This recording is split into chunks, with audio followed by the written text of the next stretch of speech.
รมสวนาสี่ครั้งวันพระชาวพุทธานุสรณ์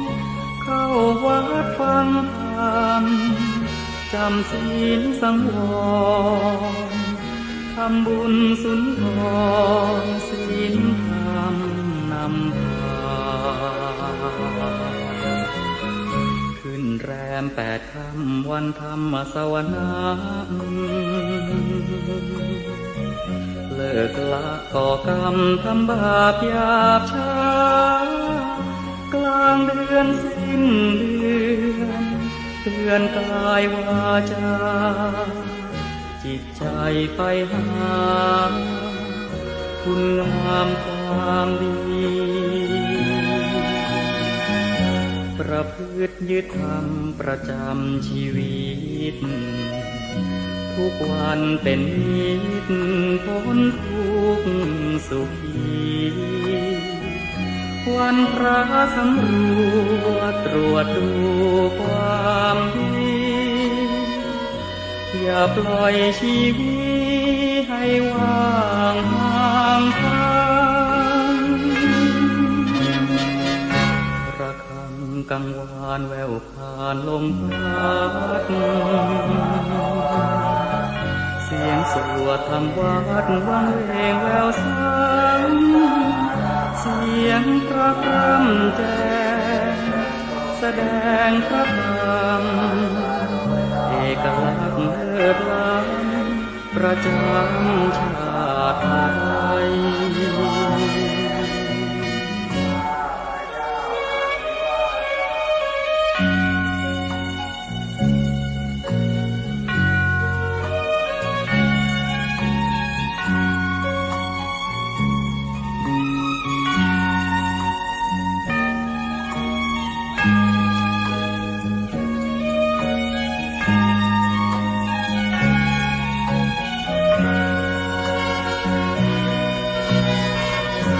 ประพฤติยึดธรรมประจำชีวิตทุกวันเป็นนิจพ้นทุกข์สุขีวันพระสำรวจตรวจดูความดีอย่าปล่อยชีวิตให้ว่างห่างทางระฆังกังวานแววผ่านลมพัดเสียงสวดธรรมวัดวังเวงแววซ้ำเสียงพระพร่ำแจ้งแสดงพระธรรมเอกลักษณ์เลิศล้ำประจำชาติไทย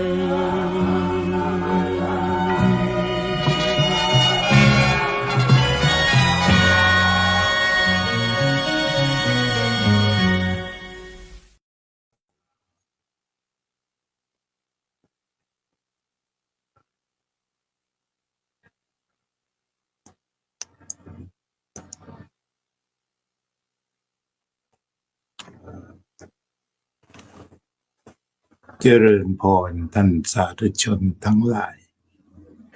สุขสันต์วันพระขึ้น15 ค่ำเดือน 7วันที่10 มิถุนายนพุทธศักราช2568รายการธรรมทานจากวัดพุทธปัญญานำเอาประเด็นธรรมสำคัญที่มีการสนทนากันในแวดวงสื่อส่วนหนึ่งแวดวงสื่อขณะนี้ก็พยายามที่จะพูดถึงตัวธรรมะที่พิสูจน์ได้ธรรมะที่ปฏิบัติได้และเป็นของจริงเป็นยุคที่มีพระภิกษุหลายรูปผู้สูงอายุที่สนใจธรรมะหรือคนวัยรุ่นจะพยายามที่จะมุ่งจับประเด็นธรรมที่ตน พิสูจน์สัมผัสได้ชัดๆอะไรที่เรียกว่าสัมผัสไม่ได้ก็จะไม่เอาหรือพากันปฏิเสธบางทีก็ถึงกับเยาะเย้ยมีอยู่หลายรายการเช่นนำเรื่องกรรมมาชำแหละนำมาเยาะเย้ยในลักษณะต่างๆเรื่องการเวียนว่ายตายเกิดก็ถูกปฏิเสธโดยสิ้นเชิงเพราะว่าเป็นเน้นเอาวิทยาศาสตร์และการแพทย์แต่อย่างไรก็ตามบุคคลเหล่านี้ก็ยังไม่ทิ้งพระพุทธศาสนาก็พยายามคัดกรองจนพบสิ่งที่เรียกว่าตนเองไม่มีคำถามคือไม่ตั้งคำถามหรือว่าบางกลุ่มก็พยายามที่จะไปหาศาสนาในส่วนที่ต้องตั้งคำถาม ในส่วนที่ต้องตั้งคำถามคือถามไปทุกเรื่องแบบนั้นก็มีแต่ว่าบางคนก็คือพยายามที่จะหนีหรือว่าทิ้งไม่ยุ่งในส่วนที่ต้องตั้งคำถามแต่ว่าจะมาเอาส่วนเดียวว่าใช่เลยนี่ก็มีธรรมะอยู่ชุดหนึ่ง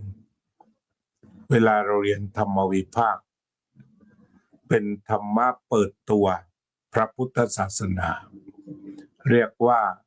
สติสัมปชัญญะสองตัวนี้เลยตอนเราเรียนนักธรรมชั้นตรีหรือว่าเราเข้ามาสู่ศาสนาอย่างเป็นระบบแบบไทยๆเนี่ยเราก็จะต้องมาพบกับธรรมะหมวดนี้เลยสติสัมปชัญญะสติก็แปลเลยความระลึกได้สัมปชัญญะความรู้ตัวก็แปลกันตรงๆแบบนั้นสติความระลึกได้สัมปชัญญะความรู้ตัวโดยสมเด็จพระสังฆราชกรมพระวชิรยานวโรรสท่านรจนาหรือท่านเรียบเรียงเอาไว้ขึ้นต้นสติความระลึกได้สัมปชัญญะความรู้ตัวธรรมะสองหมวดนี้เรียกว่าใครก็จะคัดค้านอะไรไม่ได้แหละเพราะเป็นความจริงสุดเป็น absolute truth เลยเป็นธรรมะที่เป็นสากลสติความระลึกได้สัมปชัญญะความรู้ตัวมันเป็นธรรมะสากลที่เจาะทะลุไม่มีพระไม่มีฆราวาสไม่มีข้อจำกัดเป็นพระเป็นฆราวาสเป็นเพศหนึ่งเพศสองเพศสามสามารถสัมผัสสติสัมปชัญญะได้ทั้งหมดพิสูจน์ได้ตามความหมายของคนสมัยใหม่ที่จะต้องพิสูจน์ได้ ถ้าพิสูจน์ได้ก็ธรรมะนี้แหละสติและสัมปชัญญะนี่เองเนี่ยเป็นหลักคำสอนของพระพุทธองค์เลยสติสัมปชัญญะเนี่ยเป็นคำสอนตรงที่ทรงตรัสไว้เลยทีเดียวที่เมื่อนำมาถอดมาเป็นบทเรียนเมื่อถอดมาเป็นบทเรียนของบุคคลทั่วไปที่เป็นสากลไม่จำกัดเพศหญิงไม่จำกัดเพศชายไม่จำกัดอายุถ้ามีความรู้สึกตัวได้มีความรู้สึกรับรู้เรื่องราวต่างๆได้ก็ถือว่าเรียนเรื่องสติสัมปชัญญะได้ที่สติความระลึกลองดูมันจริงแค่ไหนเราระลึกถึงอะไรบ้างตื่นขึ้นมาระลึกถึงอะไรว่าจะทำอะไรครั้งแรกระลึกถึงอะไร ก็นั่นแหละความจริงที่ ไม่มีเท็จปนจริงระลึกถึงอะไรลืมตาขึ้นมาวันนี้ระลึกถึงอะไรอาตมาลืมตาขึ้นมาโอ้วันนี้วันพระ วันพระและระลึกว่าจะต้องทำอะไรปรับปรุงอะไรนิดหน่อยจัดที่จัดทางสำหรับพระภิกษุที่จะมาลงอุโบสถถึง10 รูปนะวันนี้สำหรับญาติโยมที่เตรียมตัวมาวัดพุทธปัญญามีพระ10 รูปมาฉันเพลด้วยนะคือจะลงอุโบสถช่วงเช้า9 โมงและต่อจากนั้นก็ฉันภัตตาหารเพลด้วยเป็นเสร็จพิธีก็มีหลายท่านที่จะมาวัดได้ก็แจ้งให้ทราบว่า10 รูป10 รูปเพื่อที่จะให้ญาติโยมได้เตรียมภัตตาหารหรือสิ่งใดๆโยมกัลยาบอกว่ากำลังทำอาหารมาวัดฟังธรรมด้วยทำอาหารด้วย10 รูปเจริญพรของที่สั่งไว้ของโยมกัลยาก็เก็บไว้ในตู้เย็นเรียบร้อย มีผู้นำมาฝากไปแล้วนะอันนี้ก็สติความระลึกได้โยมอุบลก็คุยมาด้วยว่าระลึกถึงลมหายใจสาธุเลยนะระลึกถึงตัวเองระลึกถึงลมหายใจลืมตาปุ๊บก็ระลึกถึงเลย หรืออาจจะเจริญอานาปานสติต่อไปเลย อันนี้เราว่าระลึกได้มีสติต่อจากนั้นก็งานทั้งปวงที่เข้ามาก็ล้วนแต่ต้องระลึกจะปรุงอาหารจะทำงานใดๆก็ต้องระลึกลงไปเมื่อระลึกเตรียมก็มีส่วนหนึ่งก็คือความรู้ตัวจะตามมาเช่นระลึกว่าจะต้องทำอาหารไปวัดวันนี้นิยมกัลยาระลึกแล้วขณะนี้ก็อยู่ในช่วงการทำภัตตาหารทำอาหารอยู่ในช่วงสัมปชัญญะคือรู้ตัวทั่วพร้อมระลึกแล้วว่าวันนี้เป็นวันพระจะมาลงอุโบสถ10 รูปคงจะต้องทำภัตตาหารเพิ่มมากกว่า3 รูปที่ทำอยู่ปกติตรงนี้ก็ต้องระลึกแล้วก็รู้ตัวมีต้องเตรียมอะไรบ้างมีหั่นผักมีเตรียมข้าวเหนียวต่างๆก็ทุกอย่างเดินด้วยสัมปชัญญะคือความรู้ตัวเป็นธรรมะที่มีอยู่ในชีวิตประจำวันทำงานไปก็รู้ตัวไประลึกไปบางอย่างเครื่องปรุงนี้จะต้องใช้อะไรนะก็ระลึกไปซะหน่อยระลึกจบลงมือทำรู้ตัวต่อไปนี่เรียกว่าปฏิบัติธรรมที่บ้านกำลังปฏิบัติธรรมในครัวตอนนี้ระลึกได้โยมสุพนิกาฉายาลักษณ์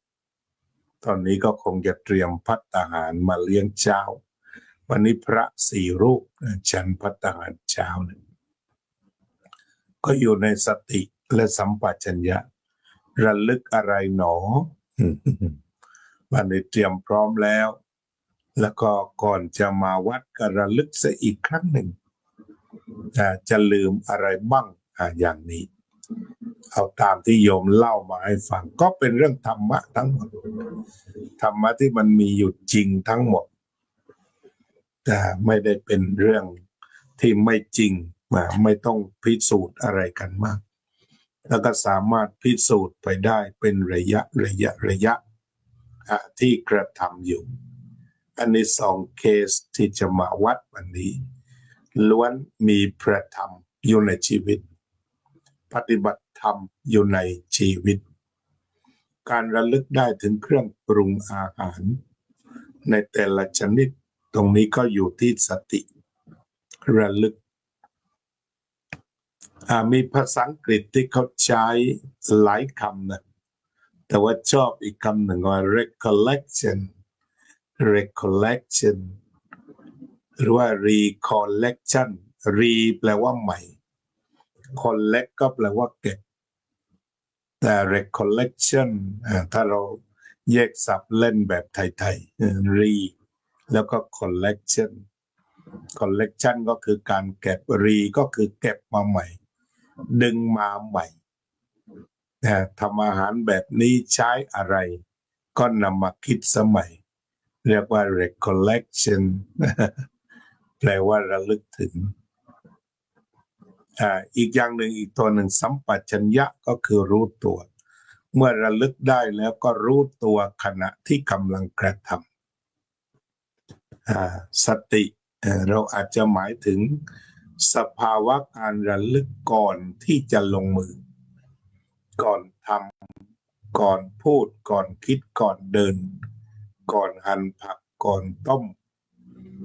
ก่อนแกงก่อนผัดแต่หลังจากนั้นก็ลงมือกระทำการลงมือกระทำนี้ก็กลายเป็นกำลังกระทำอยู่เรียกว่าสัมปชัญญะ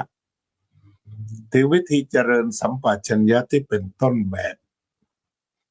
พระพุทธองค์ทรงสอนพระเช่นพระองค์ทรงสอนว่าเวลาเหยียดแขนก็รู้ว่ากำลังเหยียดแขนออกเมื่อเหยียดแขนก็รู้ว่ากำลังเหยียดแขนออกเมื่อคู้แขนเข้าก็รู้ตัวทั่วพร้อมสัมปชานโนก็รู้สึกตัวทั่วพร้อมว่ากำลังคู้แขนเข้ายืดแขนออกรู้ว่ากำลังยืดแขนออกนี้พระองค์สอนพระภิกษุละว่าภิกษุเมื่อภิกษุยืดแขนออกก็รู้สึกตัวว่ายืดแขนออกเมื่อภิกษุคู้แขนเข้าก็รู้ว่าคู้แขนเข้าอันนี้ก็เป็นปัจจุบันขณะหมดเลยนะเป็นปัจจุบันขณะเมื่อห่มจีวรอันนี้สอนพระชัดเจนเมื่อห่มจีวรก็รู้สึกตัวทั่วพร้อมว่ากำลังห่มจีวรเมื่อกำลังจับบาตรเมื่อจับบาตรก็รู้ว่ากำลังจับบาตรจัดจีวรก็รู้ว่าจัดจีวรจัดบาตรก็รู้ว่าจัดบาตรแม้ว่าจะสอนพระภิกษุแต่เราหลับตาให้เหลือแต่สติสัมปชัญญะตัดพระตัดโยมออกไปก็เจนนะว่ากลับมาใหม่ก็คือทุกคนไม่ว่าพระก็คู้แขนได้เหยียดแขนได้ทุกคนต้องคู้แขนต้องเหยียดแขนพระองค์ทรงสอนว่าให้รู้สึกตัวทั่วพร้อมทีนี้เราอาจจะมาแทนเมื่อพระห่มจีวร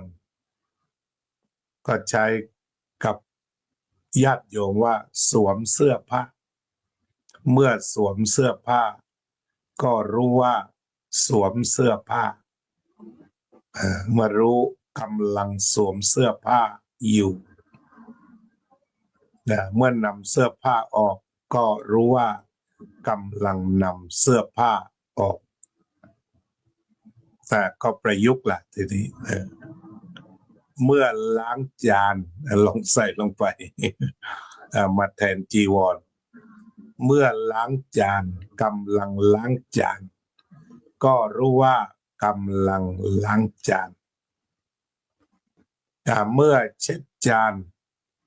ก็รู้ว่ากำลังเช็ดจานก็นำมาทดแทน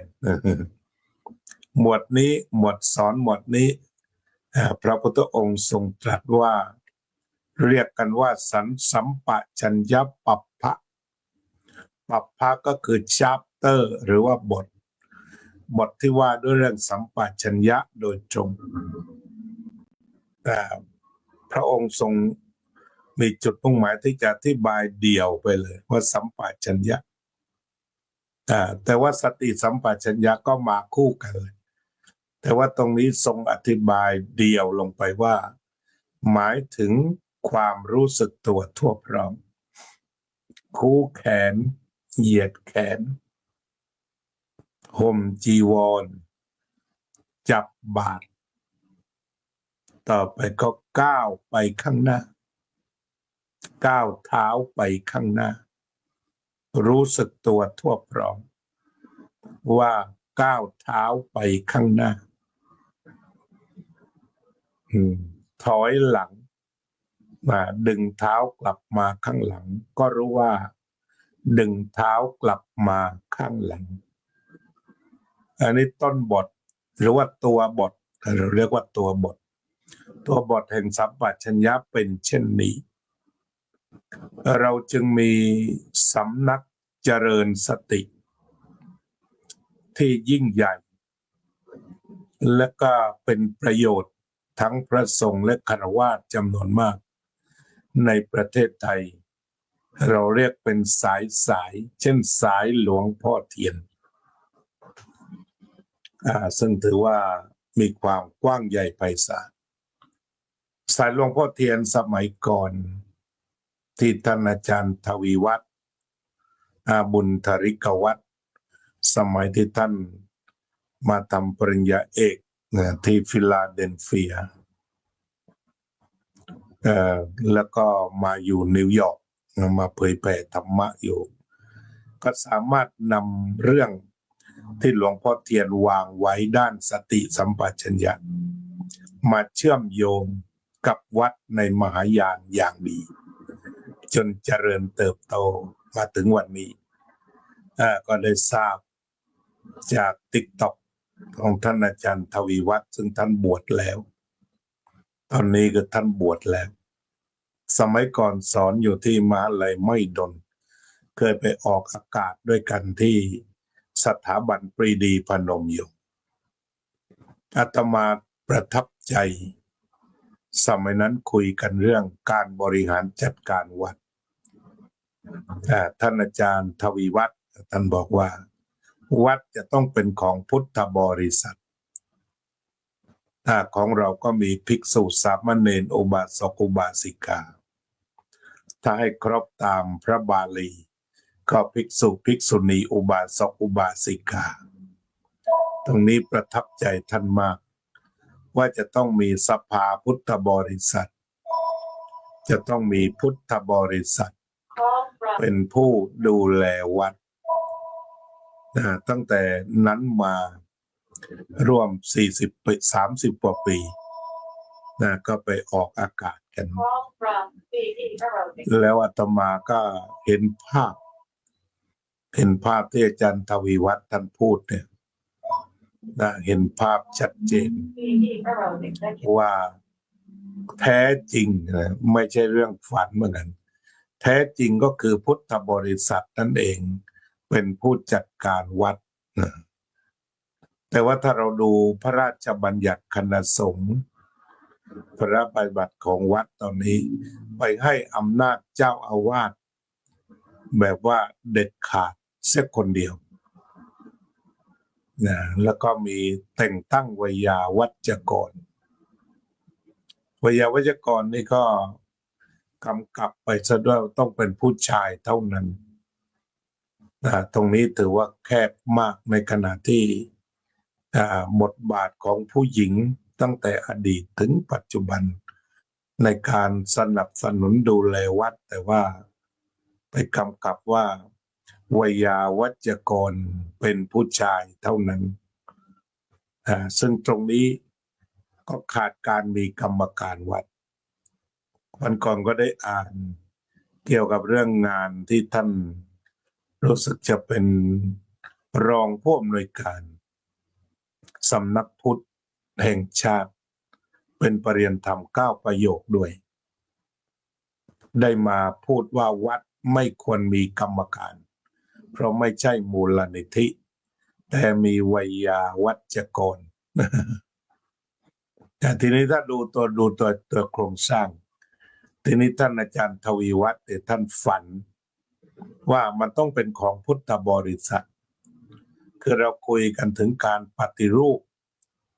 การสงฆ์สมัยนั้นไปคุยที่สถาบันปรีดีพนมยงค์กัน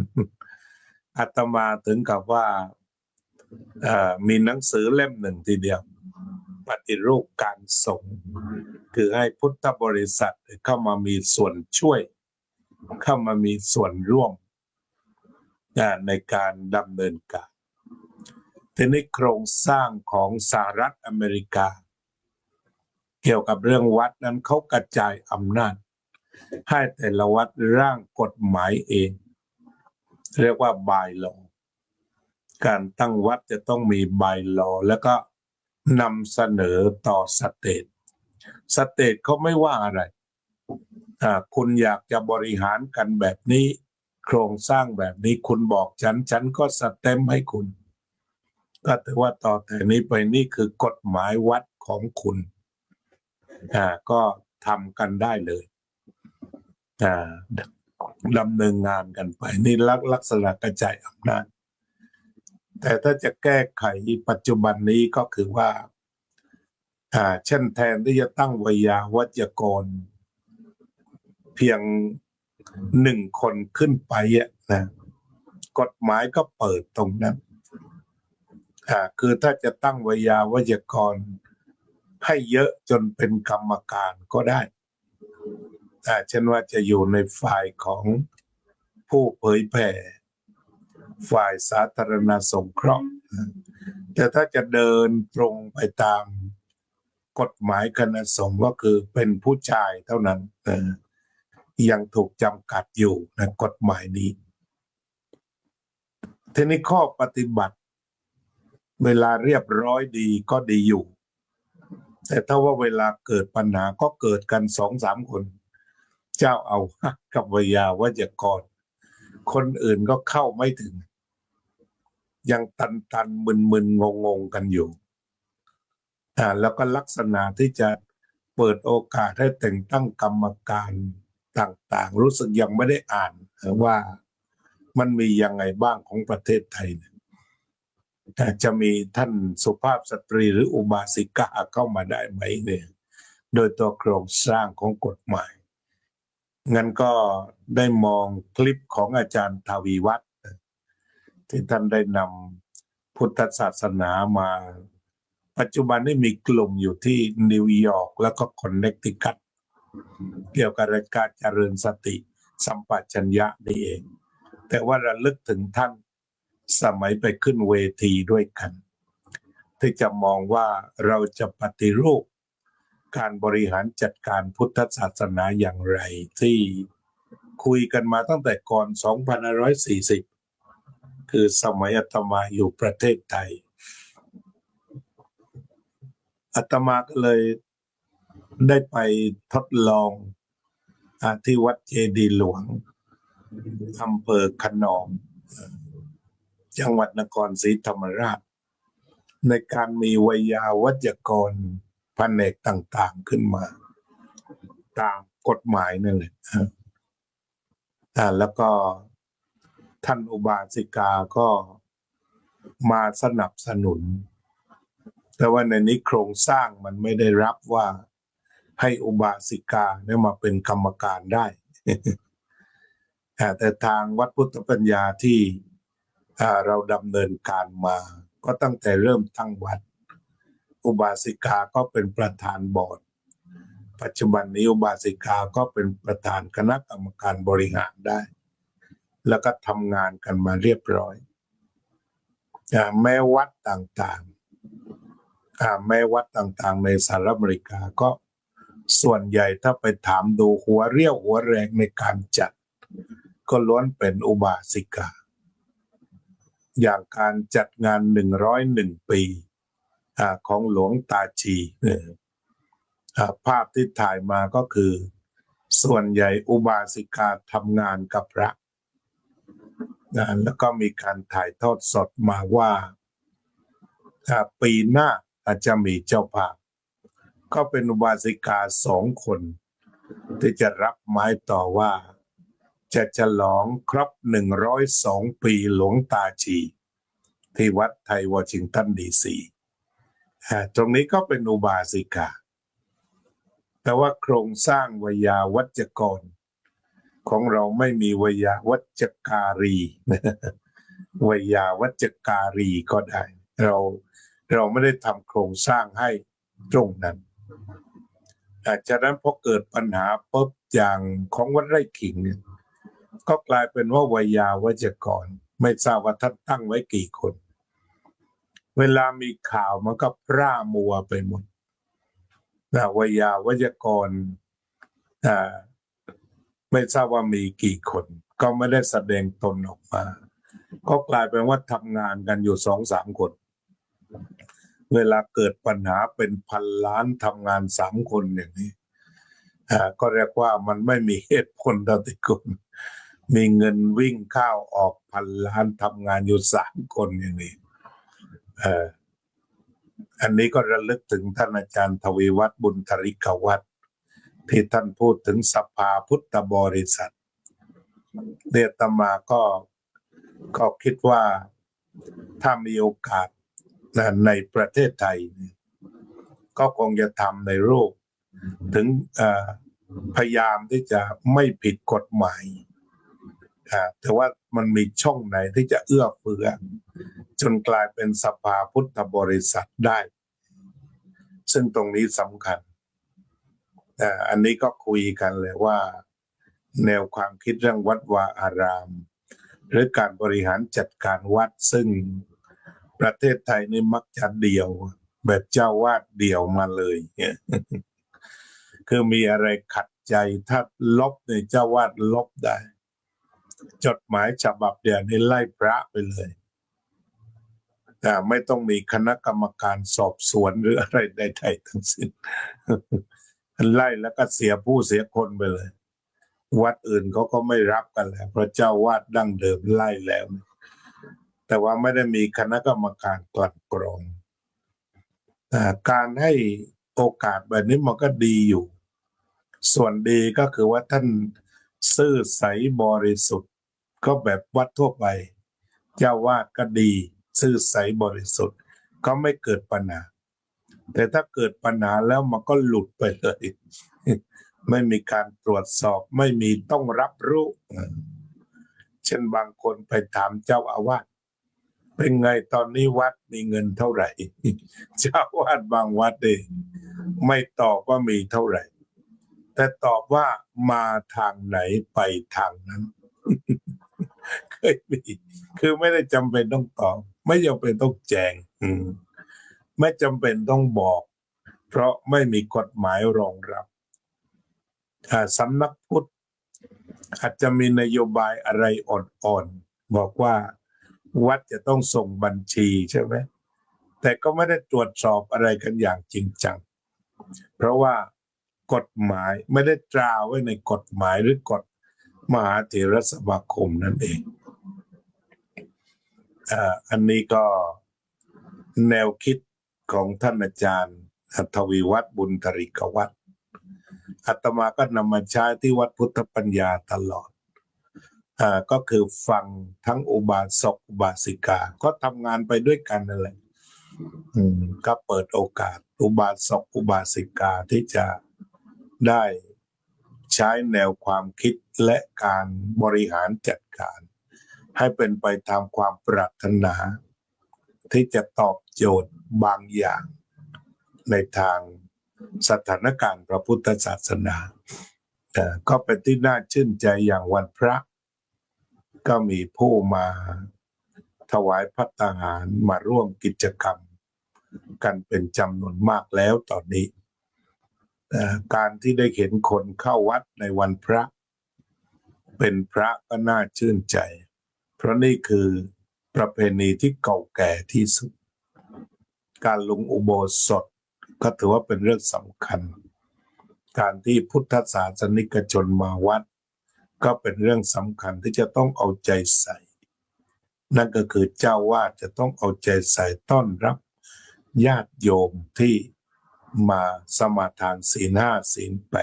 8แต่ส่วนใหญ่วัดทั่วไป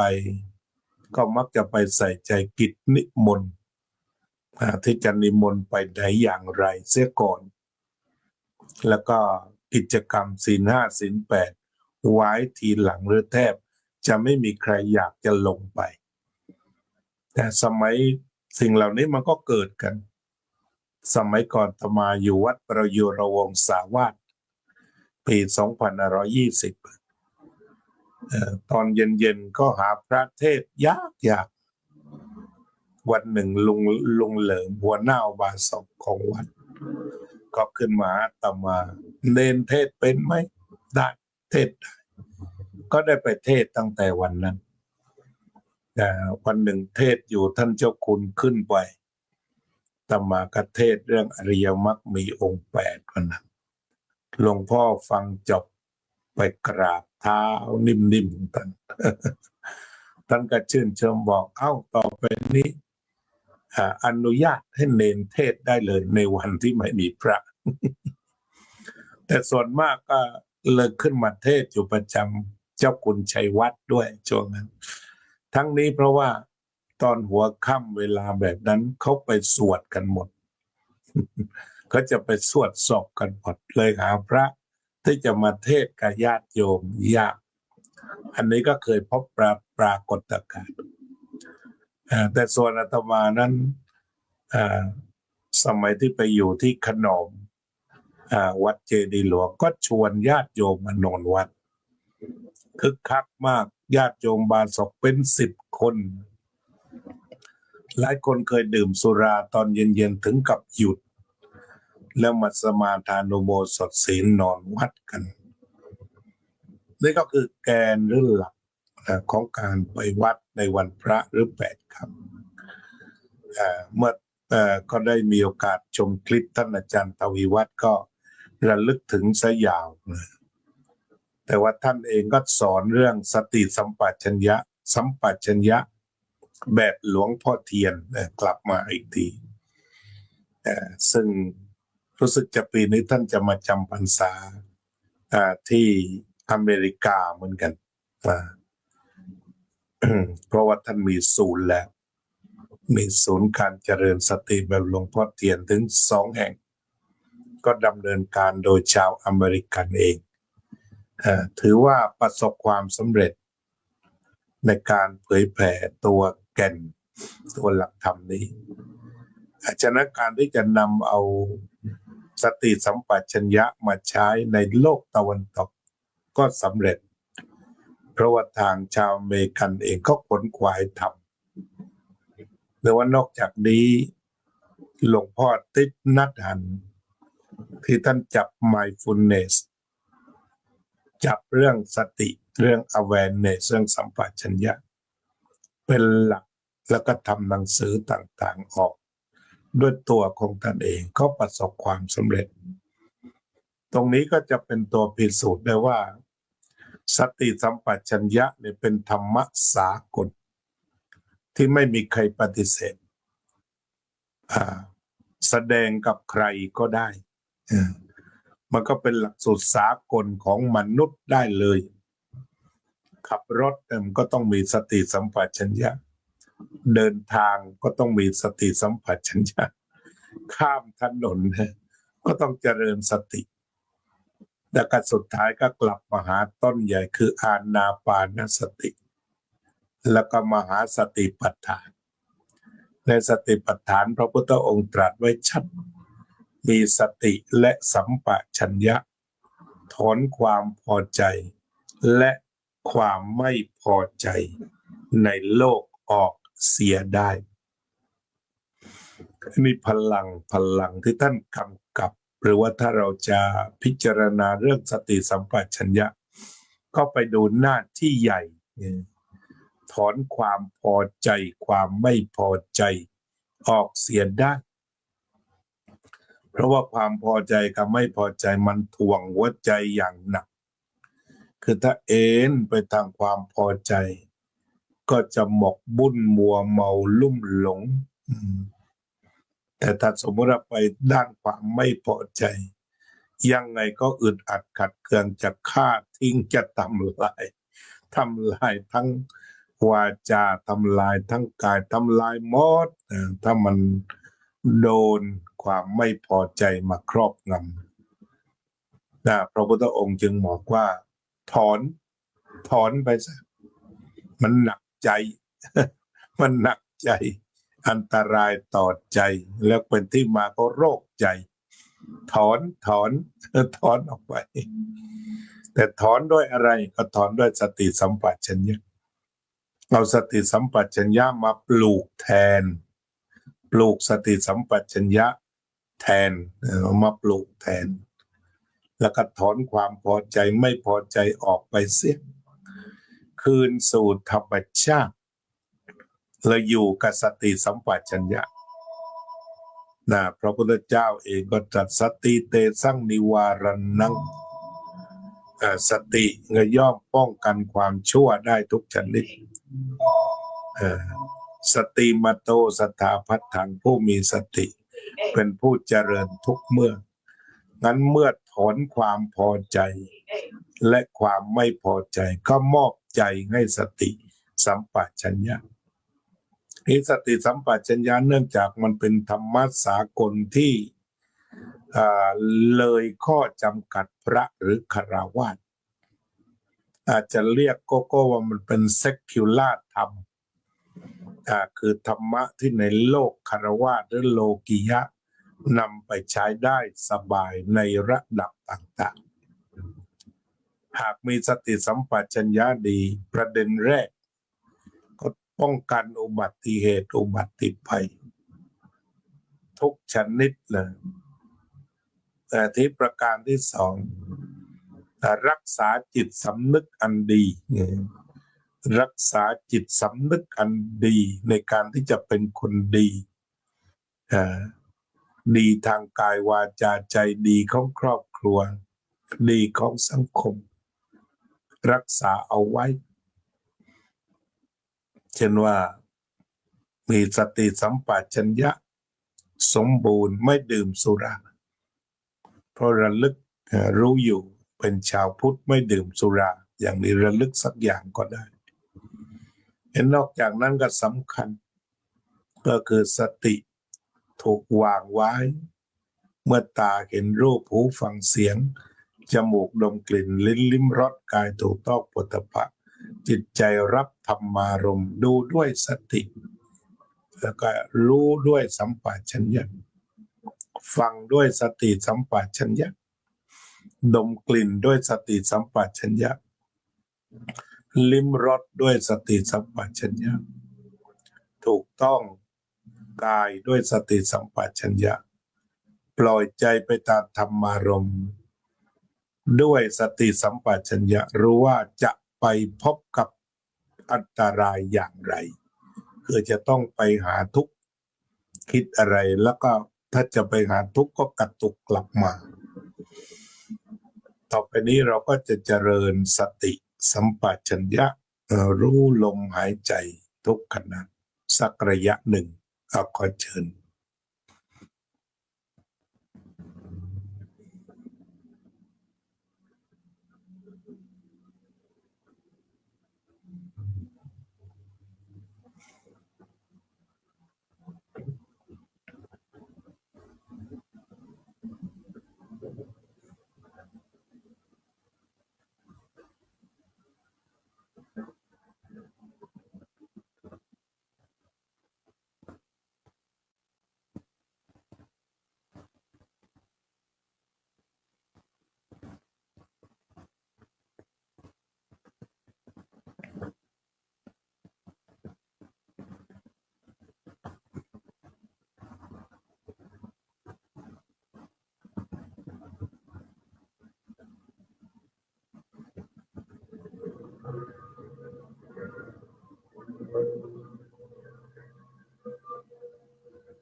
สัพเพสัตตาสัตว์ทั้งหลายที่เป็นเพื่อนทุกข์เกิดแก่เจ็บตายด้วยกันทั้งหมดทั้งสิ้นอเวราโหนตุจงเป็นสุขเถิดอย่าได้มีเวรแก่กันและกันเลยอัพยาปัชชาโหนตุจงเป็นสุขเถิดอย่าได้พยาบาทเบียดเบียนซึ่งกันและกันเลยอนิฆาโหนตุจงเป็นสุขเถิดอย่าได้มีความทุกข์กายทุกข์ใจเลยสุขีอัตตานังปาริหะรันตุจงมีความสุขกายสุขใจรักษาตนให้พ้นจากทุกข์ไปทั้งสิ้นเถิดอภิวาทนะสีลิสะนิจจังวุฒาปัจจายโนจัตตารโอธรรมาวัฏันติอายุวันโนสุขังพลังสุขสันต์วันพระโดยทั่วกัน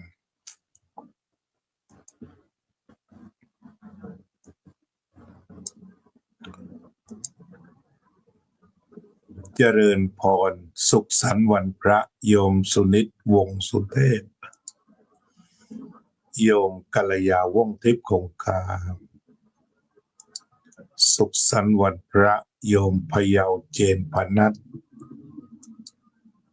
โยมรมรวินจารุกุลศิลป์โยมศิวิไลศรีวงศ์ชัยโยมวรวิทย์จิตจาตุรันโยมทิติมามาตุโยมอุบลอินทวงศ์โยมศิวิไลศรีวงศ์ชัยโยมอุบลระลึกขอบคุณร่างกายที่มีลมหายใจทำดีต่อไปก็กายคตาสติเจริญสติโยมจิรสาอเลนสปักสุขสันต์วันพระโยมสุพนิกาชายาลักษณ์โยมสมควรกตาธิการท่านอาจารย์สาธิตธีรปัญโยโยมจิรารัตน์เกียรติสันติคุณ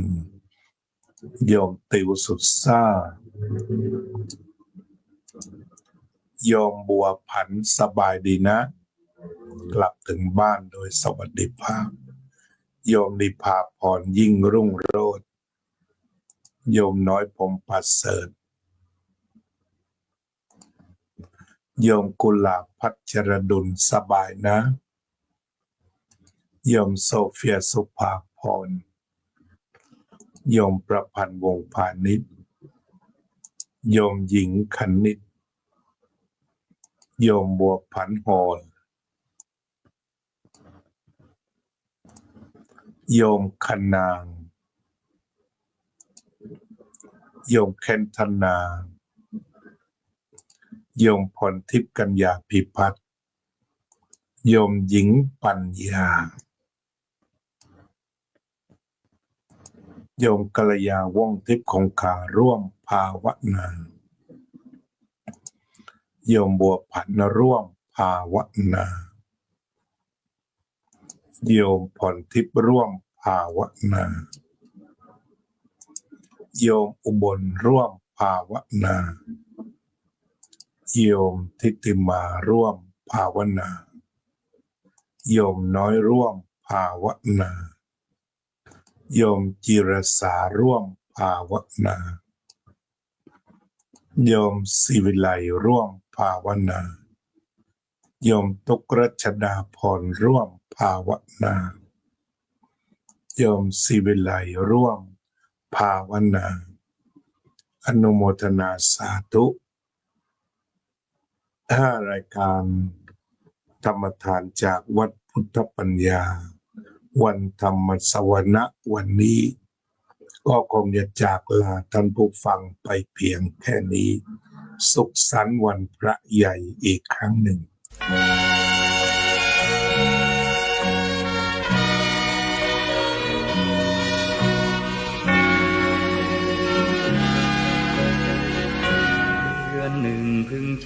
วันธรรมสวนาสี่ครั้งวันพระชาวพุทธานุสรณ์เข้าวัดฟังธรรมจำศีลสังวรทำบุญสุนทรศีลธรรมนำพาขึ้นแรม8 ค่ำวันธรรมสวนาเลิกละก่อกรรมทำบาปหยาบช้ากลางเดือนสิ้นเดือนเตือนกายวาจาจิตใจไปหาคุณงามความดีประพฤติยึดธรรมประจำชีวิตทุกวันเป็นนิจพ้นทุกข์สุขีวันพระสำรวจตรวจดูความดีอย่าปล่อยชีวิตให้ว่างห่างทางระฆังกังวานแววผ่านลมพัดเสียงสวดทำวัดวังเวงแววซ้ำเสียงพระพร่ำแจ้งแสดงพระธรรมเอกลักษณ์เลิศล้ำประจำชาติไทย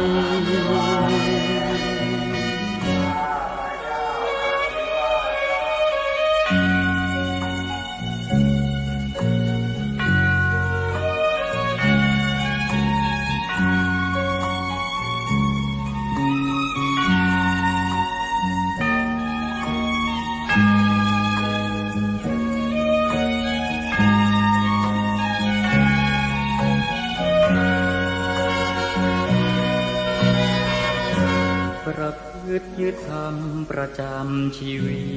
ตทุกวันเป็นนิจพ้นทุกข์สุขีวันพระสำรวจตรวจดูความดีอย่าปล่อยชีวิตให้ว่างห่างทางระฆังกังวานแววผ่านลมพัดเสียงสวดทำวัดวังเวงแววซ้